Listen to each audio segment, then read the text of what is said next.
अच्छा, पास इसमें पूछा हुआ है splenomegaly causes and what investigation would you do if you find splenomegaly or which scenario without scenario they give this question. तो splenomegaly हो जाती है इस enlargement due to lymphoproliferative disease हो सकती है या फिर backflow of blood जब block हो जाए. ठीक है, healthy spleen is 12 centimeter और जब वो enlarge होती है तो it's become greater than 12 centimeter and then there is massively enlarged with 20 centimeter की हो जाती है. Just fancy way of saying most commonly infections होती हैं, right? And cancers या portal hypertension. अब इसकी ना cause लिखनी होती है exactly कि क्या हो रहा है. जब माइलोप्रोलिफरेशन इंक्रीज हो रही है तो एक्स्ट्रा मेडुलरी हेमाटोपोइसिस स्टार्ट हो जाती है लिवर में, स्प्लीन में, इसलिए इनका साइज इंक्रीज हो जाता है. अगर ऑटो इम्यून हेमोलिसिस है तो उसमें डिस्ट्रक्शन है तो एनहेंस रेटिकुलो एंडोथेलियल एक्टिविटी हो जाएगी. अगेन इन्फेक्शन में क्या हो जाएगा, इन्फेक्शन में स्प्लीन जो है लिम्फोइड टिश्यू है तो एक्सपेंशन में तो इसकी एक्सपेंशन हो जाएगी जब इन्फेक्शन होगी. तो एक हो गया कि extramedullary haematopoiesis and lymphoproliferative disease. Second, autoimmune haemolysis में जब ब्रेक डाउन करना है enhance reticuloendothelial activity. Third, जब इन्फेक्शन होगी तो लिम्फोइड टिश्यू की तरह वाइट करता है एंड मोर WBCs, इसलिए उसकी enlargement हो जाएगी. थर्ड, जब वो पोर्टल हाइपरटेंशन होती है तो वैस्कुलर कंजेशन हो जाती है और बैकफ्लो ब्लड जो होता है बैक चला जाता है तो इसलिए स्प्लीन बड़ी हो जाती है. ये टेबल है कॉजेस का. कंजेस्टिव कॉजेस में जब ब्लॉक हो जाता है ब्लड से जाना तो पीछे की तरफ स्प्लीन लार्ज हो जाती है. Portal hypertension, cirrhosis, hepatic vein occlusion, again portal vein में थ्रोम्बोसिस है. इन्फेक्टिव कॉजेस में क्यों, because of the lymphoid tissue. Bacterial causes कोई इसी तरह से हेडिंग से याद करनी है, endocarditis, could be sepsis, hepatitis में, राइट. हेमेटोलॉजिकल डिसऑर्डर्स में क्यों इंक्रीज हो रही है, suppose there is haemolytic anaemia तो उसमें रेटिकुलो एंडोथेलियल एक्टिविटी इंक्रीज हो गई है. और अगर वो माइलोप्रोलिफरेटिव डिसऑर्डर है तो एक्स्ट्रा मेडुलरी हेमेटोपोइसिस की साइट है जो बचपन में होती थी और अब यहाँ पे स्टार्ट हो जाएगा. ल्यूकीमियास में CML हो गया, राइट. माइलोफाइब्रोसिस. इन्वेस्टिगेशंस क्या क्या करानी है इसमें, सबसे पहली इन्वेस्टिगेशन जो आप कराओगे will be CBC, right. CBC कराएंगे, पेरिफेरल फिल्म कराएंगे, उसके बाद we will go towards ultrasound spleen कराएंगे और CTs. फिर उसके बाद लिम्फ नोड जो एब्डोमिनल अगर इनलार्ज उनकी बायोप्सी कराएंगे. ये इसलिए करा रहे हैं कि अगर इन्फेक्शियस कॉज है तो बाकी लिम्फ नोड भी, लिम्फोइड टिश्यू भी बॉडी के इनलार्ज होंगे. अगेन चेस्ट एक्सरे करा रहे हैं, मीडियस्टाइनल लिम्फेडिनोपैथी अगर कोई हुई हो तो. और अगर इनसे भी कुछ पता नहीं चलता then we will have to go towards bone marrow biopsy अगर हमें यहाँ पे पी फिल्म पे ब्लास्ट सेल्स नजर आते हैं तो.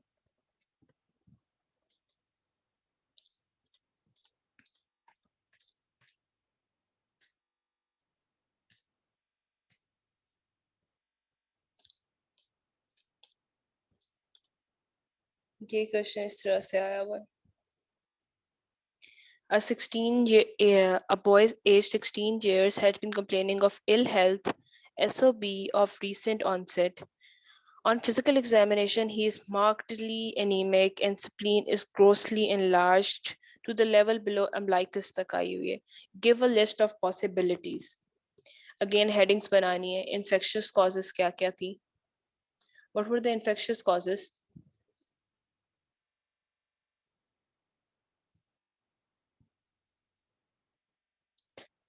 क्या infectious causes थी splenomegaly की?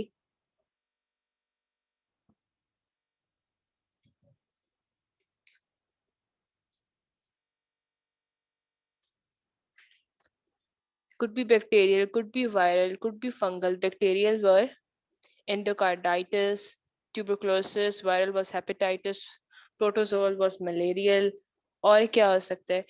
कुड बी कंजेस्टिव, जिसमें cirrhosis, hepatic vein thrombosis, portal vein thrombosis और हेपेटिक वेन ऑक्लूजन हो रहा है। उसके बाद हेमाटोलॉजिकल डिसऑर्डर्स हो सकते हैं, megaloblastic anaemia, autoimmune haemolytic anaemia, right, CML. Make a list of investigations that will help you make diagnosis. List of investigation will be start from CBC, peripheral film, USG abdomen, biopsy कराएंगे अगर कोई lymph node भी enlarged है to rule out infection. इसके बाद क्या कराना था हमने? अच्छा, CT एक्सरे कैसे लिखते हो? ये ऐसे नहीं लिखना होता, आगे चीज भी लिखी होती, किस जगह का? एक्सरे चेस्ट देखना है कि मीडियस्टाइन में कोई और मास तो नहीं है। और अगर पी फिल्म पे हमें ब्लास्ट सेल नजर आते हैं, हमें पता चलता है कि अगर कोई कुड बी ल्यूकीमिया, तो हम बोन मैरो बायोप्सी भी कराएंगे डायग्नोसिस बनाने के लिए। इस तरह से इसको प्रोसीड करना है क्वेश्चन को।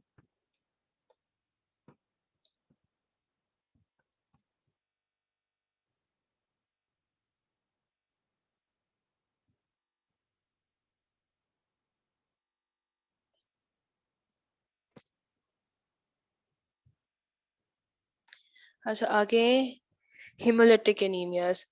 जब हीमोग्लोबिन का ब्रेकडाउन होता है तो देयर आर टू कंपोनेंट्स। एक हो गया ग्लोबिन, दूसरा हो गया हीम। हीम में जो आयरन होता है उसको रिसाइकिल कर लेते हैं, और जो उसके अंदर प्रोटोपोरफायरिन्स होते हैं वो अनकॉन्जुगेटेड बिलिरुबिन बनते हैं। तो जब हीमोग्लोबिन का ब्रेकडाउन होगा तो उससे अनकॉन्जुगेटेड बिलिरुबिन इंक्रीज होगा जब हम ब्लड टेस्ट कराएंगे।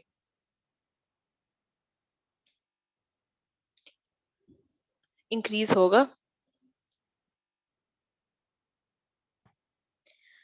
अच्छा, नॉर्मली जो होती है ना रेड ब्लड सेल्स की लाइफ स्पैन 120 डेज है, लेकिन कोई भी कॉज, अभी हम कॉजेस करेंगे जिसकी वजह से उनका लाइफ स्पैन शॉर्ट हो रहा है और हम उनको जल्दी ब्रेक डाउन करें, उनकी डिस्ट्रक्शन इंक्रीज कर रही है as compared to their production.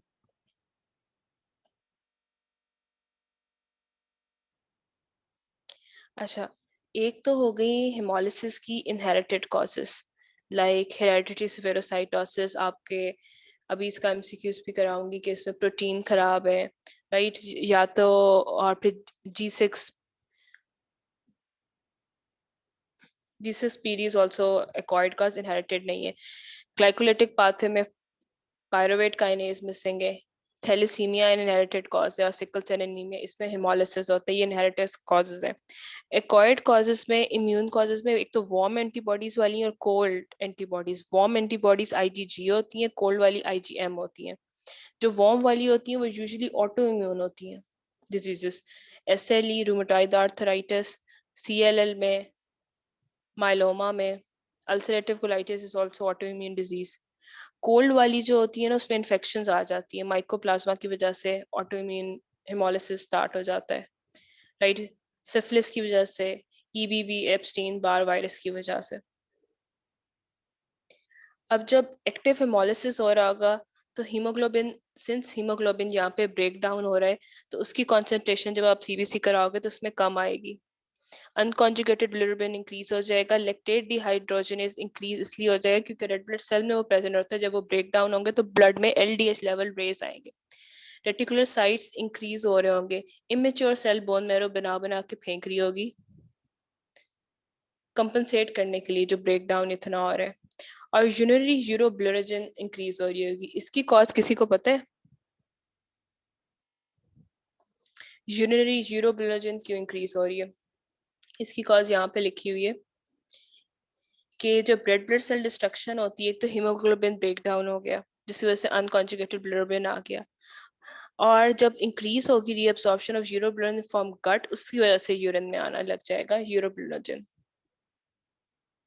And red cell destruction will lead to increase LDH in serum.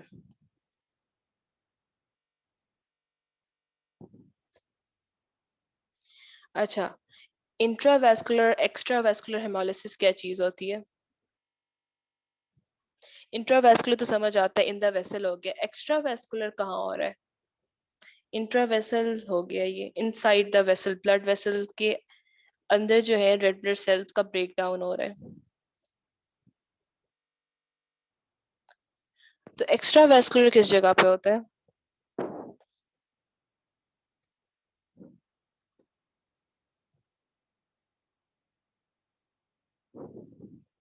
शाबाश। स्प्लीन में होता है और लिवर में होता है।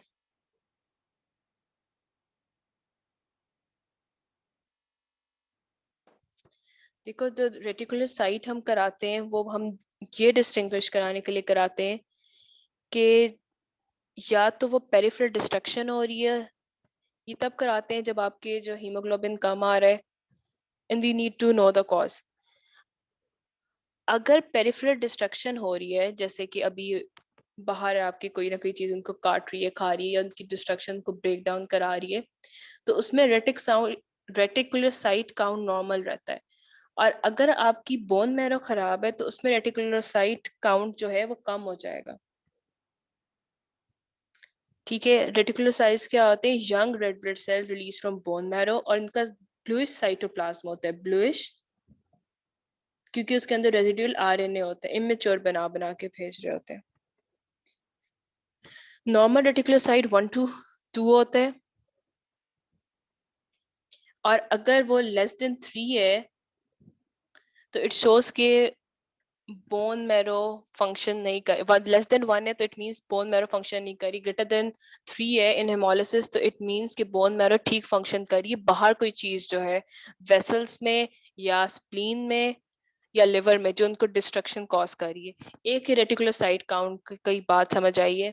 अगर reticular site count is less than 1 it means bone marrow बना ही नहीं रही थी, and if is greater than 3 तो इसका मतलब है बोन मैरो बिल्कुल ठीक फंक्शन कर रही है, बाहर कोई चीज उनको तोड़ रही है।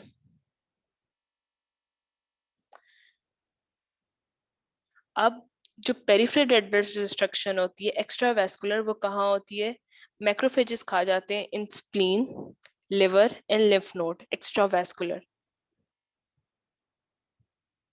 ठीक है, एक्स्ट्रा वैस्कुलर में यहाँ खा जाती है। इसमें क्या होगा? एनीमिया हो जाएगा, स्प्लीनोमेगेली होगी, जॉन्डिस हो जाएगा क्योंकि अनकॉन्जुगेटेड बिलिरुबिन इंक्रीज हो रहा है, और यही अनकॉन्जुगेटेड बिलिरुबिन गॉलस्टोन को कॉज करेगा। लेकिन आपकी बोन मैरो बिल्कुल ठीक होगी, रेटिक्स ग्रेटर देन 3% होगी क्योंकि वो कंपनसेट करने की कोशिश कर रही है। जब इंट्रावेस्कुलर होगा, that is destruction of red blood cell within vessels, तो हीमोग्लोबिन आ जाएगा, हीमोग्लोबिन का बिल्डअप होने लग जाएगा इन ब्लड, फिर वो यूरिन में स्क्रीट होगा जिसको हीमोग्लोबिन यूरिया कहते हैं, राइट? और हेप्टोग्लोबिन डिक्रीज हो जाएगा। हेप्टोग्लोबिन क्यों डिक्रीज होगा? अच्छा, जो हीमोग्लोबिन होता है ना वो हाईली साइटोटॉक्सिक है, तो जब वो वेसल्स में रेड ब्लड सेल टूटते हीमोग्लोबिन निकलता है तो उसको हेप्टोग्लोबिन के साथ बाइंड करते हैं, तो हीमोग्लोबिन हेप्टोग्लोबिन कॉम्प्लेक्स बनता है। अदरवाइज अगर हीमोग्लोबिन ऐसे ही जा रहा है, ब्लड में फिर रहा है, तो वो बहुत साइटोटॉक्सिक है, वो सेल की डेथ करा देता है। जब एक्स्ट्रा वैस्कुलर हो रहा है उसमें तो हम पूरा प्रोसेस करा के उसको ब्रेक डाउन करा के सब चीजों का, हीमोग्लोबिन से ग्लोबिन में आता है, हीम आयरन में साइड रिसाइकिल हो जाएगा और बिलोरुबिन तक ले जाते हैं। लेकिन जब वो वेसल्स में ब्रेक डाउन हो रहा है तो हीमोग्लोबिन एज इट इज पड़ा हुआ है, वो ब्लड में बिल्डअप कर रहा है, वो यूरिन में सिक्रीट हो रहा है, और इसको हमें बाइंड कराना पड़ रहा है क्योंकि वो किडनी को भी डैमेज कर रहा है। हेपेटोग्लोबिन के साथ बाइंड कराना पड़ा है क्योंकि वो हाईली साइटोटॉक्सिक सब्सटेंस है। कुछ डिफरेंस समझ आए इंट्रावेस्कुलर हेमोलिसिस और एक्स्ट्रावेस्कुलर हेमोलिसिस का?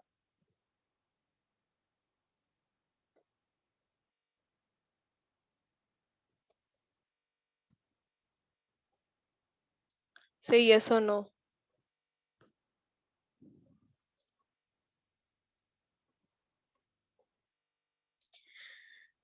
देखो, रिपीट करते हैं डिफरेंसेस। एक्स्ट्रावेस्कुलर का मीनिंग है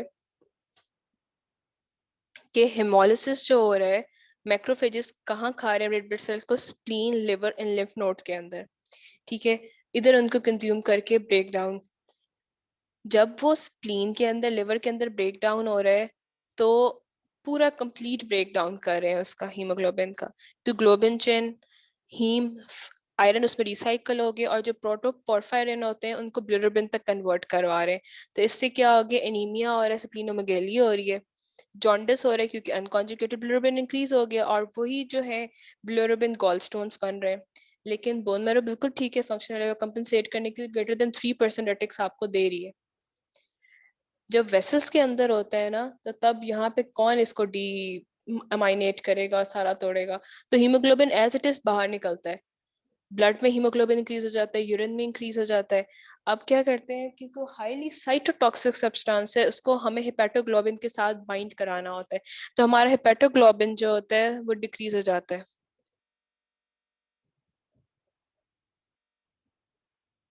ये दोनों के डिफरेंसेस है।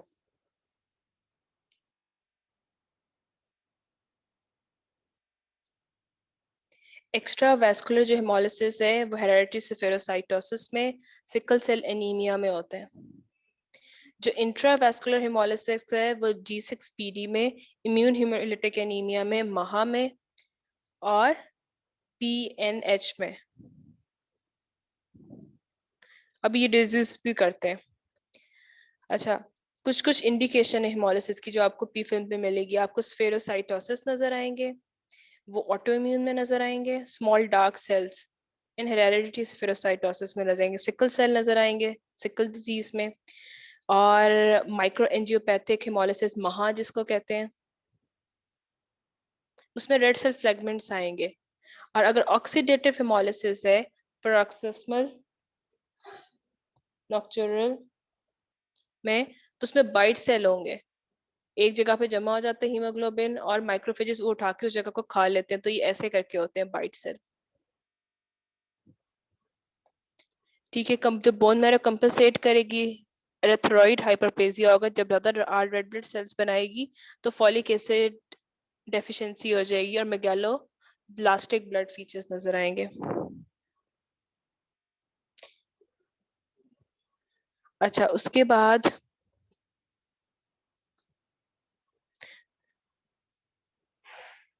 एक हमने पढ़ना है इम्यून है। दोबारा से देखो, इंट्रावेस्कुलर हेमोलिसिस में कहाँ हो रहा है, रेड ब्लड सेल हो रहे हैं, कलाइसिस हो रहा है विद इन वेसल्स। इसमें free haemoglobin is toxic to cell, तो इसलिए हमें बाइंड कराना पड़ता है हेपेटोग्लोबिन के साथ, हम उसको फ्रीली नहीं फिरने दे सकते। ठीक है, इसमें हीमोसिड्रिन यूरिया होगा, हीमोग्लोबिन यूरिया होगा, हीमोग्लोबिनीमिया होगा इंट्रावेस्कुलर हेमोलिसिस में।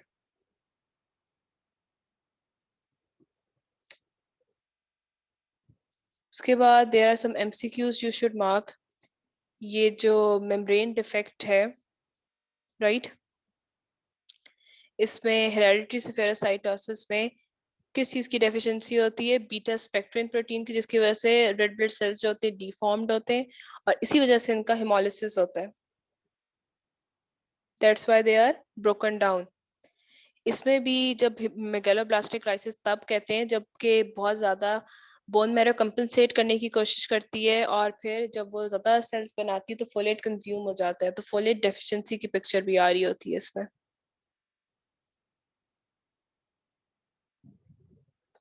आगे मोस्ट इम्पोर्टेंट करना है हमने, वार्म ऑटोइम्यून हेमोलिसिस है ये। जो वार्म ऑटोइम्यून हेमोलिसिस है, is it a type of extravascular और intravascular?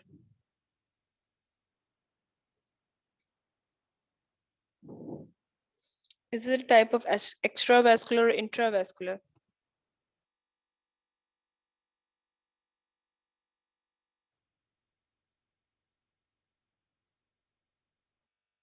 I'm waiting. Autoimmune hemolysis जो है is a type of extravascular or intravascular?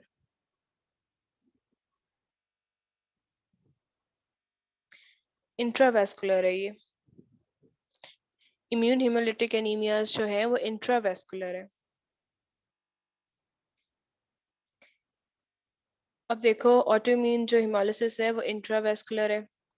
अब ये किन लोगों में होता है, ऑटोइम्यून वार्म एंटीबॉडीज बन गई, जो वार्म है एंटीबॉडीज वो IgG है, जो कोल्ड है वो IgM है।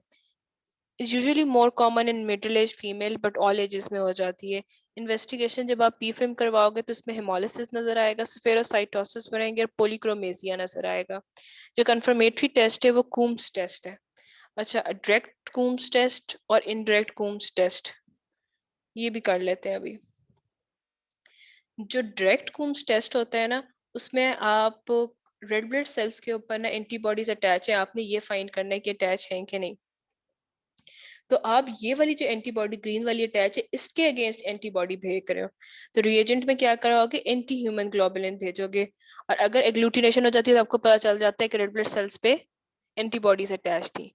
इनडायरेक्ट में क्या होता है कि आप नॉर्मल अपने रेड ब्लड सेल्स भेजते हो और आप बॉडी के एंटीबॉडीज चेक कर रहे होते हैं कि बॉडी के पास रेड ब्लड सेल्स के अगेंस्ट एंटीबॉडीज हैं कि नहीं।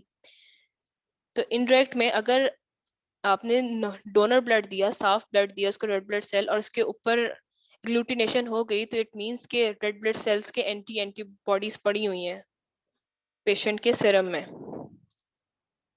ये डायरेक्ट और इनडायरेक्ट कूम टेस्ट क्लियर है। डायरेक्ट में आप क्या भेजते हो, एंटीबॉडीज भेजते हो अगेंस्ट रेड ब्लड सेल की एंटीबॉडीज जो इनके ऊपर चिपकी हुई है। और इनडायरेक्ट में आप साफ blood, normal red blood cells देते हो पेशेंट के सीरम में और देखते हो कि एग्लूटिनेशन होती है, उनको कोई रेड ब्लड सेल को कोई चीज खाने के लिए है सीरम में पड़ी हुई।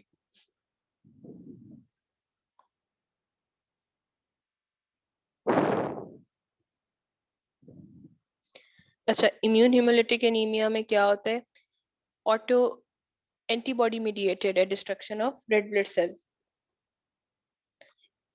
इनडायरेक्ट में आप रेड ब्लड सेल फेंक देते हो और देखते हो कि एंटीबॉडीज उनको अटैक करती हैं कि नहीं, कि सीरम में एंटीबॉडी प्रेजेंट है कि नहीं। हाँ, आप उसको नॉर्मल रेड ब्लड सेल देखते हो सीरम में। उसके बाद देखो, आईजीजी बाइंड करती है रेड ब्लड सेल से इन वार्म टेम्परेचर में, ठीक हो गया, एंड दिस और फिर रिजल्ट करवाती है उनकी जो है मेम्ब्रेन को खा लेती हैं सप्लीलिंग मैक्रोफेजेस, स्फेरोसाइट्स बन जाते हैं। स्फेरोसाइट्स ऐसे करके होते हैं रेड ब्लड सेल्स। एसएलई में, रूमेटॉइड आर्थराइटिस में, सीएलएल में ये कॉमन है।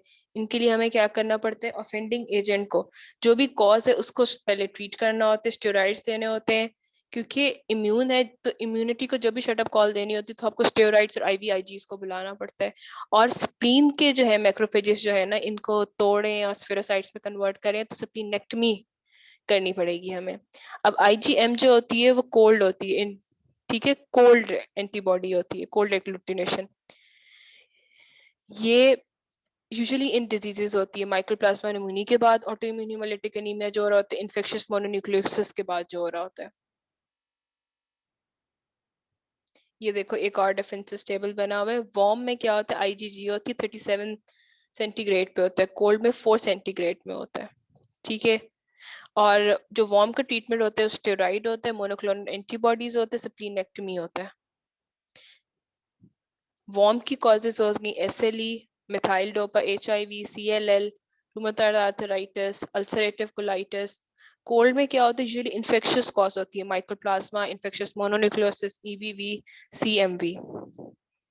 अब ये क्वेश्चन पढ़ो and try to answer this. ये नॉर्मल रेड ब्लड सेल है, ये स्फेरोसाइट है, जहाँ डिफेक्टिव प्रोटीन है। उसके बाद एक और बात बतानी है कि हेमोलिसिस में स्फेरोसाइट क्या होते हैं, एरिथ्रोसाइट स्फेयर शेप के हो जाते हैं, ये नॉर्मल है, ये स्फेरोसाइट्स हो गए। और स्फेरोसाइट जल्दी रप्चर हो जाते हैं ब्लड प्लाज्मा से, इनके कंटेंट जल्दी रिलीज हो जाते हैं। दूसरा एक वर्ड है पोलीक्रोमेसिया, जो हमें ऑटोइम्यून हेमोलिटिक में मिलता है। एक तो स्फेरोसाइट्स मिलते हैं, दूसरा हमें पोलीक्रोमेसिया मिलता है। पोलीक्रोमेसिया जो होता है multi coloured red blood cells होते हैं। क्यों, ये इंडिकेट करते हैं कि कुछ प्रीमेच्योरली जो है बोन मैरो से सेल्स फेंक रहे हैं, मल्टी कलर के मिल रहे होते हैं। इनका जो अंदर जो कलर है, ये देखो इसका डिफरेंट है, इसका डिफरेंट है, इसका डिफरेंट है, यानी रेड के शेड में नजर आ रहे होते हैं, पोलीक्रोमेसिया। Try to solve this question. A 32-year-old female. 32-year-old female आई है। 32 in female is important, middle-aged female. Come with recent onset complaint of low-grade fever हो गया, yellow discoloration of eye हो गया, low-grade fever हो गया, infection की वजह से हो सकता है। या फिर इम्यूनिटी लो होने की वजह से हो सकता है। येलो डिस्कलरेशन शोज जॉन्डिस्ड है।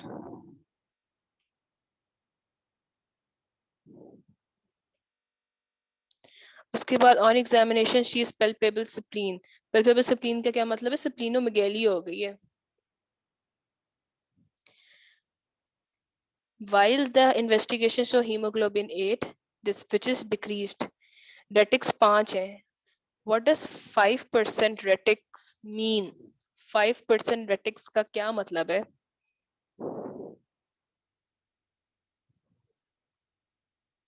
5% retics का क्या मतलब है? बोन मैरो बिल्कुल फंक्शनल है। बोन मैरो फंक्शनल है। ब्लूरोबिन 5 है जो कि नॉर्मल होता है 0.1821 विद 4 mg इंडायरेक्ट ब्लूरोबिन। यूरोब्लूरोजन भी पॉजिटिव है। उसका हेपेटाइटिस स्टेट नेगेटिव है। अच्छा, जो हेपेटाइटिस स्टेट नेगेटिव है because hepatitis is also one of the cause of splenomegaly, तो उसने आपको बता दिया है कि उसका जॉन्डिस जो है, कोई हेपेटाइटिस नहीं लिख देना यहाँ पे। डायग्नोसिस ने कहा है जॉन्डिस जिसका splenomegaly is not due to hepatitis status. दोनों हेपेटाइटिस बी और सी इसके स्टेटस नेगेटिव है, बाय एलाइजा चेक कर लिए हैं। तो what is the diagnosis? What is the diagnosis? Yes, is haemolytic anaemia. कैसे पता चला? रीजन में क्या लिखोगे? कैसे पता चला कि हेमोलिटिक एनीमिया है? देखो, सारे क्राइटेरिया पूरे हो रहे हैं। स्प्लीन इंक्रीज हो गई है, जॉन्डिस हो गया है, indirect bilirubin increase है, urobilinogen increase है. Is it fulfilling all the criteria of hemolytic anemia? Retics 5% which shows functional bone marrow है। पेरिफ्री में कोई ना कोई चीज इसको डिस्ट्रक्शन कॉज कर रही है रेड ब्लड सेल को, जिसकी वजह से हीमोग्लोबिन लो हो रहा है। अच्छा, what is the probable diagnosis? क्या हो गया? हिमोलिटिक एनीमिया हो गया। If the disease is caused by auto antibodies, अगर वो कहते हैं इम्यून वाला है विदाउट एनी इन्फेक्शन, ठीक है, विदाउट एनी इन्फेक्शन, 4 पॉजिटिव बताओ ऑटो इम्यून डिजीजेस जिसकी वजह से इम्यून हिमोलिटिक एनीमिया होता है।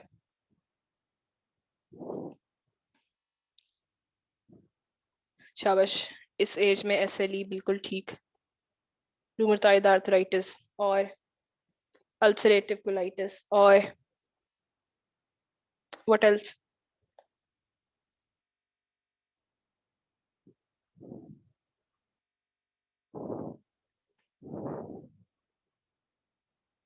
ये देखो, इस टेबल में इतनी सारी लिखी हुई है। SLE, rheumatoid arthritis, multiple myeloma, ठीक है, could be drug reaction, hypertensive हो सकती है वो।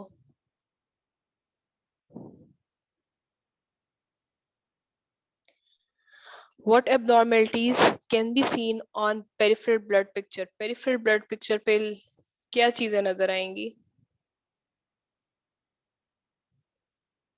Yes, malignancy could be a cause.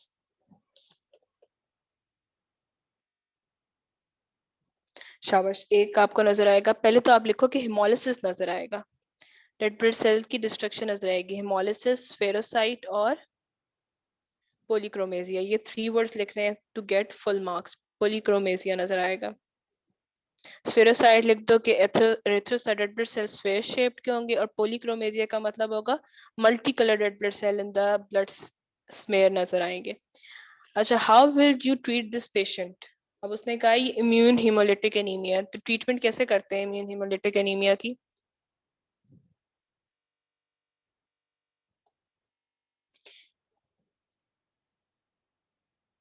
Immune haemolytic anaemia की कैसे ट्रीटमेंट करते हैं? We treat the underlying cause, फिर स्टेरॉइड से इम्यूनिटी को चुप कराते हैं, आईवीआईजी करते हैं और स्प्लीन को काट देते हैं। In case you forget you have to write answer on these principles. ठीक है, पहले तो आप कॉज को फाइंड करो, उसको ट्रीट करो, स्टेरॉइड से चुप कराओ इम्यूनिटी को, आईवीआईजीज दो, राइट, और स्प्लीन को काटो। जो बुक में आंसर लिखा हुआ है we will write that answers में लिखा हुआ है। पहले तो आप देख लो कि सेकेंडरी कॉज क्या है। अगर कोई ड्रग है, एसएलई को ट्रीट करो। अगर एसएलई है, आ रहे है तो उसको ट्रीट करो, ठीक है, उनको ट्रीट करो। सेकेंड है आपने स्टेरॉइड देनी है, प्रेडनिसोलोन दे देनी है। ग्लूकोकॉर्टिकॉइड्स क्या करते हैं, रिड्यूस करवाते हैं। कैसे उसने कहा है, decreasing macrophagic destruction of antibody coated red blood cell and reducing antibody production, इस तरह से। थर्ड में अगर बहुत लाइफ थ्रेटनिंग होता है जैसे हार्ट फेलियर, तो उसमें आप ट्रांसफ्यूजन भी कर सकते हो। फोर्थ में स्प्लीनेक्टमी या फिर इम्यून मॉड्यूलेशन करनी है, वही एंटीबॉडी मोनोक्लोनल एंटीबॉडी रिटुक्सीमैब देने, मोनोक्लोनल एंटीबॉडी।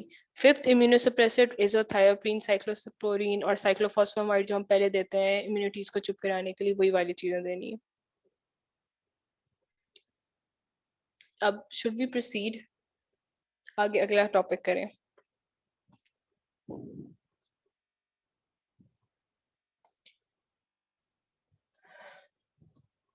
अगला टॉपिक है, एक हमने करना है थैलेसीमिया। ठीक है, थैलेसीमिया में क्या होता है, एक बीटा थैलेसीमिया होता है। बीटा थैलेसीमिया में क्रोमोसोम 11 पे क्या होती है, जीन म्यूटेशन होती है, पॉइंट म्यूटेशन।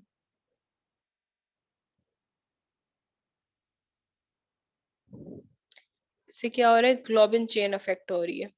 ये आयरन डिफिशिएंसी एनीमिया जैसे होता है वैसे ही प्रेजेंट करता है बीटा थैलेसीमिया। दूसरा देखो, जो अल्फा थैलेसीमिया है वो क्रोमोसोम 16 पे जीन डिलीटेशन हो रही है। अल्फा जो होता है is more sphere.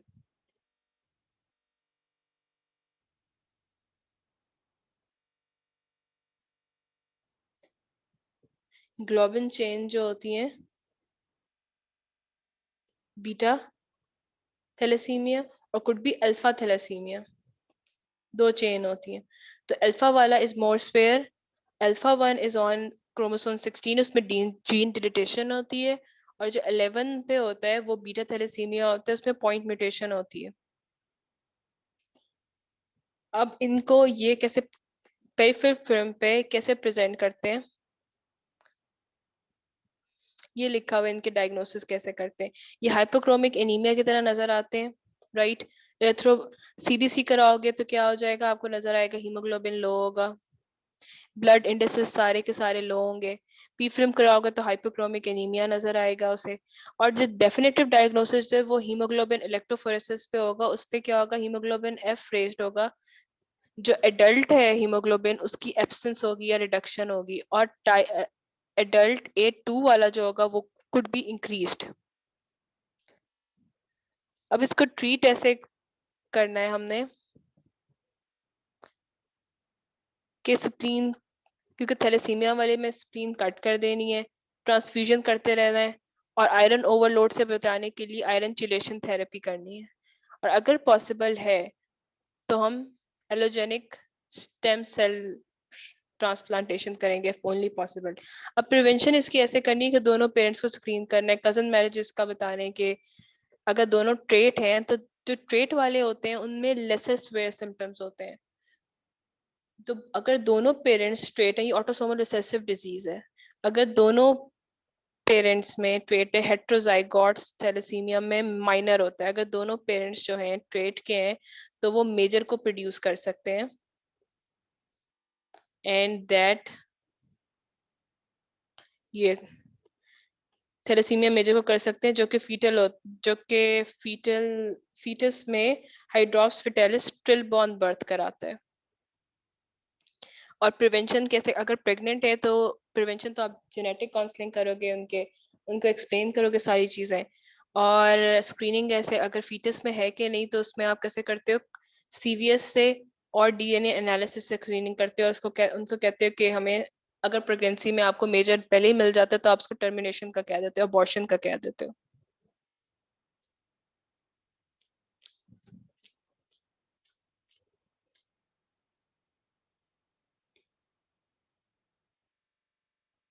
Try solving this question. A 23-year-old आई है प्राइमा ग्रेविडा। प्राइमा ग्रेविडा का मतलब होता है कि first time she conceived, primary first time उसने कंसीव किया है, और इसको माइल्ड सा एनीमिया है। ड्यूरिंग रूटीन एंटीनेटल एग्जामिनेशन जो होना चाहिए, her husband who is her first cousin has also mild anaemia. ठीक है, हीमोग्लोबिन 10 वाला है, बिल्कुल माइल्ड एनीमिया है। जब बी फिल्म कराते हैं तो हाइपोक्रोमिक माइक्रोसिटिक पिक्चर आ जाती है। 2 major causes of this type of anaemia.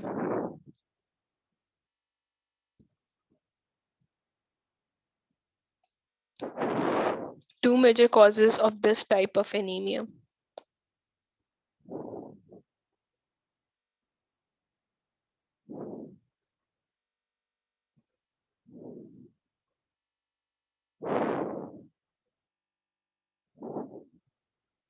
Iron deficiency या थैलेसीमिया। अच्छा, जब भी माइक्रोसिटिक हाइपोक्रोमिक एनीमिया होता है तो उसमें टेल से याद रखना होता है। T for thalassaemia, A for anaemia of chronic disease, I से iron deficiency anaemia, lead poisoning और सिड्रोब्लास्टिक। यहाँ पे जो 2 मोस्ट अप्रोप्रिएट लगते हैं जो सिनेरियो में हम पिक कर रहे हैं वो आयरन डेफिशिएंसी है और दूसरा थैलेसीमिया है।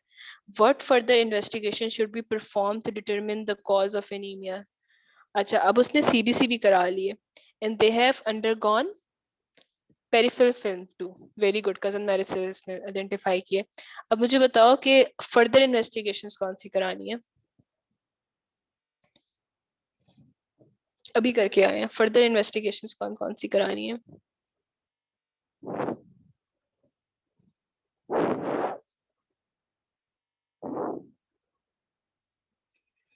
क्या इन्वेस्टिगेशन करवाने से हमें पता चल जाए कि कॉज क्या है। पहले इन्वेस्टिगेशन लिखते आओगे CBC, peripheral film, serum iron studies कराओ। सीरम आयरन स्टडीज में क्या आता है, फेरिटिन आता है, serum ferritin, serum iron, total iron Byron capacity, transference saturation. उसके बाद पूछो आपको कोई अपर जीआई ब्लीड है तो एंडोस्कोपी। अगर सीलियक डिजीज की हिस्ट्री है तो इस सारी इन्वेस्टिगेशन ऐसी लिखते आनी है। इसमें बहुत इन्वेस्टिगेशन लिखनी होती है मेडिसिन के पेपर में। सीरम एंटी ट्रांसग्लूटामेनेज एंटीबॉडीज, ये आयरन डेफिशिएंसी एनीमिया वाली सारी इन्वेस्टिगेशन भी लिखनी है। स्टूल एग्जामिनेशन करना है फॉर पैरासाइट। उसके बाद आपने करना है क्रॉनिक विलस सैम्पलिंग, राइट, दोनों पेशेंट की, हस्बैंड की और वाइफ की हीमोग्लोबिन इलेक्ट्रोफोरेसिस करानी है। ठीक है, क्रॉनिक विलस सैम्पलिंग करनी है, डीएनए एनालिसिस कराना है उस चाइल्ड का भी। ये सारी इन्वेस्टिगेशंस करनी है और इससे आपको कॉस्ट पता चल जाएगी।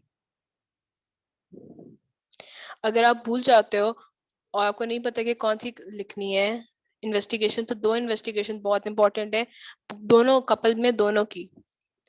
Haemoglobin electrophoresis is a must, और दूसरी आपने क्या करवानी है, आयरन स्टडीज करानी है। आयरन स्टडीज के अंदर 4 टेस्ट होते हैं, serum ferritin, serum iron, TIBC और ट्रांसफेरेंस सैचुरेशन। अच्छा, what is the possible risk to the baby, क्या रिस्क हो सकता है। अच्छा, अब ये अलग अलग करने, आयरन डेफिशिएंसी एनीमिया में अलग रिस्क होते हैं, थैलेसीमिया में अलग रिस्क होते हैं। What are the possible risk to the baby.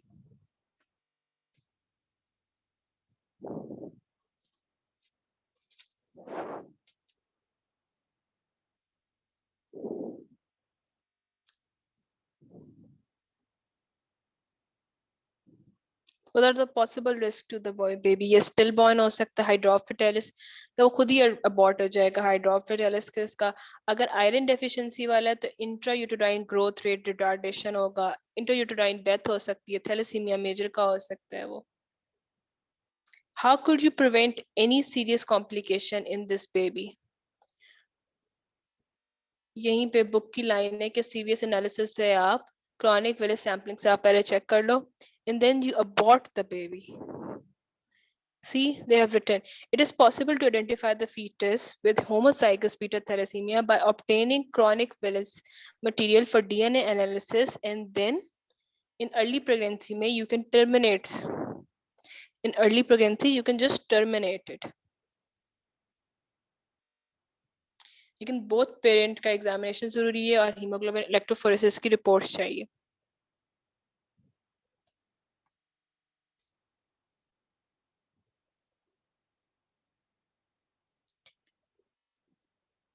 अच्छा, please do open your Parvez Akbar. उसमें थोड़े एमसीक्यू मार्क कराने और उसमें भी iron deficiency microcytic hypochromic anaemia करना है।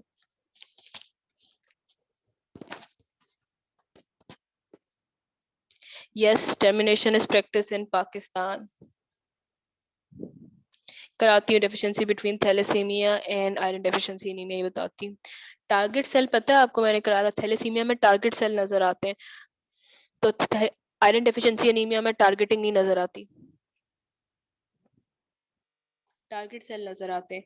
इसीलिए वो वाला पेज मैंने कल बताया था कि उसको देखना, उसमें लिखा हुआ है, उसी से आइडेंटिफाई करो कि डिफरेंसेस कैसे हैं. थैलेसीमिया की पेरिफेरल फिल्म में टारगेटिंग नजर आती है, बहुत स्पेयर टारगेटिंग नजर आ रही होती है. बाकी तो माइक्रोसाइटिक हाइपोक्रोमिक सेल्स हैं, और हेमोलिसिस भी नजर आ रही होती है थैलेसीमिया में. आयरन डेफिशिएंसी एनीमिया में किस खुशी में हो रही होगी हेमोलिसिस. अच्छा, ओपन योर परवेज अकबर. परवेज अकबर में ये मार्क करते जाओ कि जो लिवर होती है it's a chief site for blood cell production until 6th month. और जो अर्लीस्ट हीमोग्लोबिन्स हैं जो डिसअपेयर हो जाते हैं 3rd month में इन चिल्ड्रन, वो गोवर और पोर्टलैंड है. उसके बाद ये एनीमिया की डेफिनेशन याद करनी. Anaemia is defined at the state in which haemoglobin concentration और red blood cell volume is 2 standard deviation below. उस एज और सेक्स की जितनी हमने डिफाइन की हुई है उससे 2 स्टैंडर्ड डेविएशन बिलो होती है, तब हम कहते हैं उस बंदे को एनीमिया. उसके बाद ये सिनेरियो रीड करो. And a 9-month-old infant presents with pallor. He is taking only cow milk. He eats very little solid food. Results of physical examination are otherwise normal, but he is tachycardic, pale, stool negative for blood. His hemoglobin is 8, hematocrit is 24. जो काव में होता है ना, काव में carbohydrate content ज्यादा होता है, आयरन कंटेंट जो होता है कम होता है, तो उससे आयरन डेफिशिएंसी एनीमिया होता है. तो ऐसे जब केस आएगा और उसकी मैनेजमेंट लिखने को आएगी तो उसमें आपने काउंसिल करना है कि या तो आप उसको फोर्टिफाइड में, फोर्टिफाइड का मतलब होता है उसमें न्यूट्रिएंट्स एडेड होंगे, आयरन एडेड होगा, फोर्टिफाइड दें, या फिर आप ब्रेस्ट फीड कराएं. 9 month old है और वीनिंग कब स्टार्ट होती है 18 months में, तो वीनिंग पे आप एप्पल वगैरह दे सकते हैं, बाकी चीजें खिला सकते हैं. 9 month वाला तो एक्सक्लूसिवली मिल्क पे होता है ना चाइल्ड. ठीक है. Iron deficiency anaemia is characterised by hypochromic microcytic hypochromic anaemia. उसके बाद iron stores are concentrated in concentration of haematocrit. मैंने बताया था इस तरह से होता है, ये देखो जब आप सेंट्रीफ्यूज करते हो ब्लड को तो क्या होता है, नीचे रेड ब्लड सेल सेटल हो जाते हैं, यहाँ पे सीरम आ जाता है, तो यहाँ पे जो नीचे सेटलमेंट होती है वो हेमेटोक्रिट होती है, रेड ब्लड सेल होते हैं, ये होती है हेमेटोक्रिट. और जब आप हीमोग्लोबिन को 3 से मल्टीप्लाई करते हो तो हेमेटोक्रिट आ जाती है.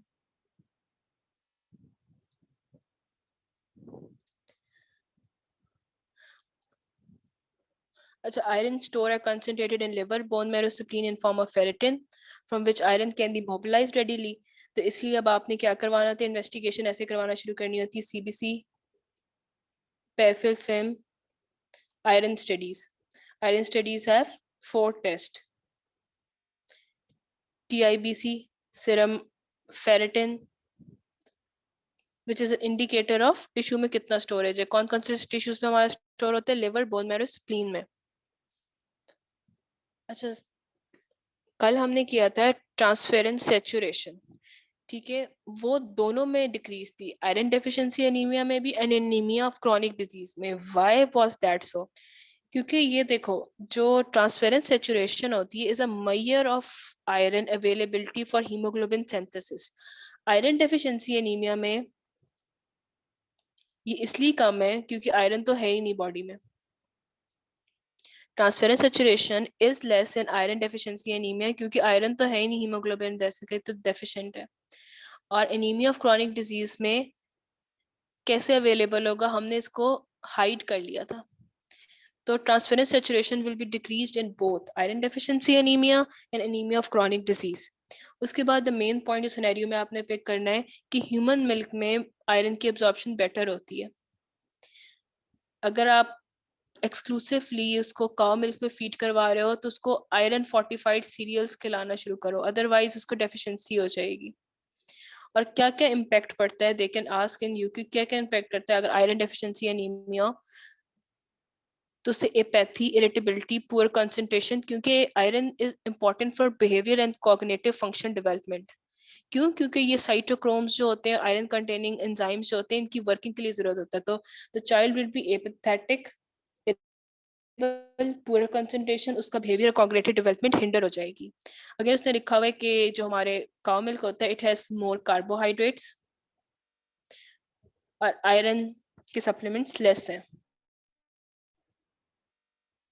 इन डायग्नोसिस कैसे करेंगे? हीमोग्लोबिन कम आएगा, reticular site will be normal और मिनिमली एलिवेटेड, शोज कि bone marrow is functioning fine.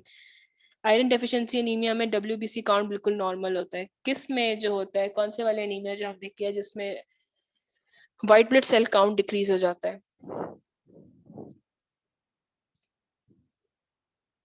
White blood cell count कौन से वाले एनीमिया में डिक्रीज हो जाता है? मेगालोब्लास्टिक में डिक्रीज हो जाता है because DNA synthesis is slowed down. अच्छा, और जब पी फिल्म आएगी तो रेड ब्लड सेल की मॉर्फोलॉजी क्या होगी? Microcytic hypochromic anaemia with anisocytosis and poikilocytosis, variable shapes and sizes. सारे इंडिसेस जो होंगे रिड्यूस होंगे, एमसीवी, एमसीएच, एमसीएससी। सिर्फ आयरन डिक्रीज होगा, आयरन बाइंडिंग कैपेसिटी इंक्रीज हो जाएगी, फेरिटिन हमारे पास आयरन है ही नहीं, स्टोर्स में भी सब कुछ खाली हो चुका होगा। और बोन मैरो बायोप्सी हम आयरन डेफिशिएंसी के लिए नहीं कराते, इतना invasive, we do not need it. अब इसके डिफरेंशियल अभी करके आए हैं, बीटा थैलेसीमिया जो है इसका डिफरेंशियल है, लेड पॉइजनिंग इसका डिफरेंशियल है, एनीमिया ऑफ क्रॉनिक डिजीज का डिफरेंशियल है, टेल से करते हैं। ठीक है, जब हम माइक्रोसिटिक हाइपोक्रोमिक एनीमिया हो गए, they ask you for differential, you have to think about T for thalassaemia, A for anaemia of chronic disease, I for iron deficiency, L for lead poisoning, and for sideroblastic anaemia. Prevention ऐसे कि breast feeding को encourage करना है, supplemental iron देना शुरू कर दें at the age of 4 month. Infants जिनको ब्रेस्ट फीड नहीं करवा रहे उनको आयरन फोर्टिफाइड फार्मूला दें। अब मैनेजमेंट के गोल क्या है? ओरल फेरस सॉल्ट्स देने हैं उनको 3 to 6 mg per kg per day। अच्छा, ये क्वेश्चन रीड करो। A 2-year-old boy presents with paler, prominent cheeks. Parents are cousin. On clinical examination, he has mild jaundice, growth retardation, hepatosplenomegaly. Hemoglobin is 5.2, MCV 65 femtoliter और hemoglobin F जो है 35% है। So are you able to identify कि ये beta thalassaemia है? Beta thalassaemia type तो हमें तब पता चलेगी when we will be electrophoresis, ये थैलेसीमिया पता चल रहा है। उन्होंने कजन्स की हिस्ट्री दी है और हेमोलिसिस का बता रहे हैं। जॉन्डिस कब होता है? हेमोलिटिक एनीमिया में। एमसीवी डिक्रीज है, माइक्रोसिटिक सेल्स है, हीमोग्लोबिन एफ 1 to 2% होता है, 35% शोज। अगेन उन्होंने बताया हुआ है कि बीटा में 11 क्रोमोसोम पे होता है, ये हमने ऑलरेडी कर लिया सारा डिस्कस उधर ही, तो सेम है। अच्छा, अब हीमोग्लोबिन एफ क्या होता है? उसकी हाई एफिनिटी होती है ऑक्सीजन में, वो पूरा डिलीवरर ऑक्सीजन, तो इसलिए उसकी इंक्रीज हो जाती है। Excess haemopoietin stimulates bone marrow maximum करवाते हैं एक्स्ट्रा मेडुलरी हीमोपोइसिस हो रहा होता है स्प्लीनोमेगैली। स्प्लीनोमेगैली इसलिए हो रही होती है क्योंकि वहां पे स्टार्ट हो जाता है red blood cell production start हो जाती है वहां पे, हेमेटोपोइसिस वहां पे स्टार्ट हो जाती है।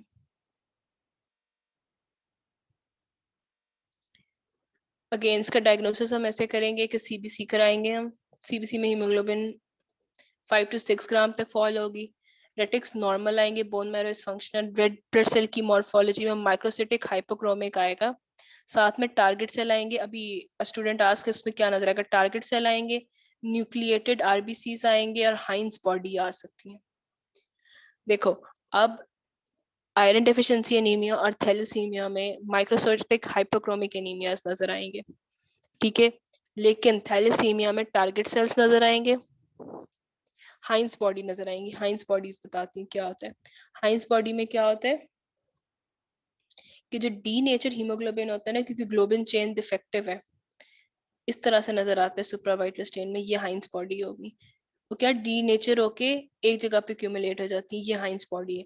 और अगर मैक्रोफेजेस आके उनको खा लेते हैं तो वो बाइट सेल हो जाते हैं, ये बाइट सेल, ये बाइट्स मारे हुए हैं।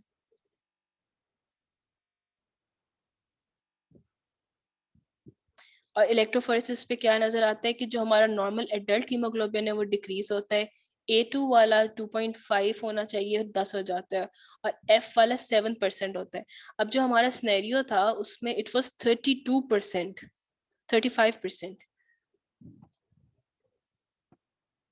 ये देखो, थैलेसीमिया इंटरमीडिया में हीमोग्लोबिन 60 to 80%। उसके बाद जो हम आयरन स्टडीज कराते हैं उसमें सीरम आयरन तो नॉर्मल होगा, आयरन की तो कोई मसला ही नहीं, ग्लोबिन चेन का मसला है। और टोटल आयरन बाइंडिंग कैपेसिटी भी लेस होगी क्योंकि आयरन तो ऑलरेडी है। इमेजिंग स्टडी कराते हैं तो उसमें एक्स्ट्रा मेडुलरी हेमेटोपोइसिस हो रहा है जिसकी वजह से इसके क्रैश क्रू कट अपीयरेंस आती है स्कल पे, इस तरह से ये स्टैंड होता है, hair on end stand pattern होता है। और थिनिंग ऑफ कॉर्टिकल बोन्स हो रही होती है, वो भी अगेन एक्स्ट्रा मेडुलरी हेमेटोपोइसिस की वजह से हो रही होती है। ये टेबल है, हीमोग्लोबिन दोनों में डिक्रीज होगी, एमसीवी भी इंडेक्सेस भी डिक्रीज होंगे। ठीक हो गया। सिर्फ फेरेटिन आयरन में डिक्रीज होगा, आयरन में स्टोर्स कम है, थैलेसीमिया में स्टोर्स नहीं है। अब टोटल आयरन बाइंड भी आयरन डेफिशिएंसी में करेगा, थैलेसीमिया में नहीं करेगा।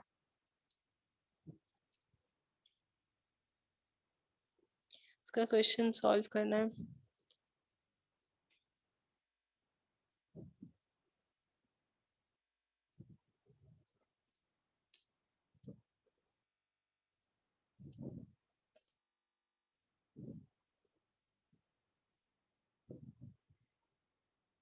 A 12-month-old child who has paler, no visceromegaly, weaning was started 1 month back. What is the most likely diagnosis?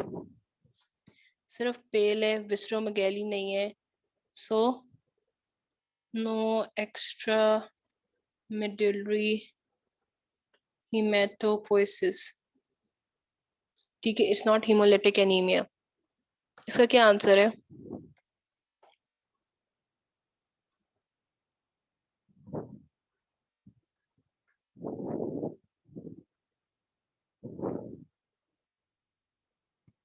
What is the most likely diagnosis?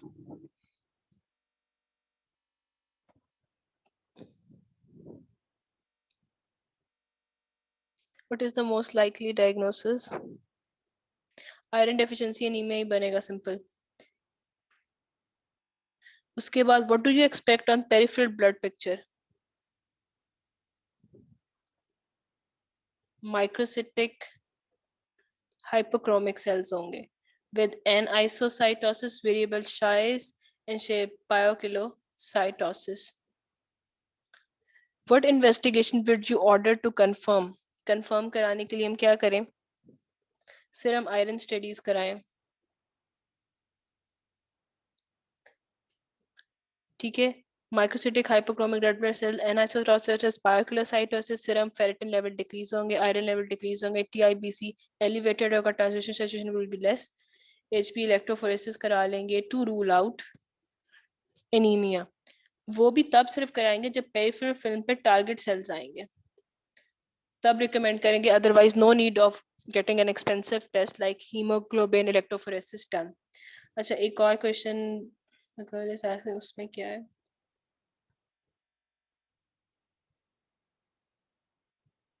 ये देखो, ये table है,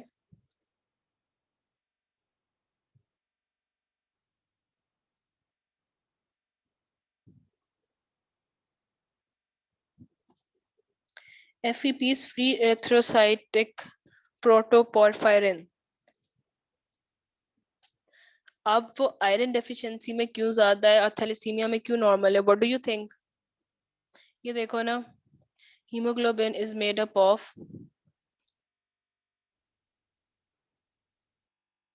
ग्लोबिन,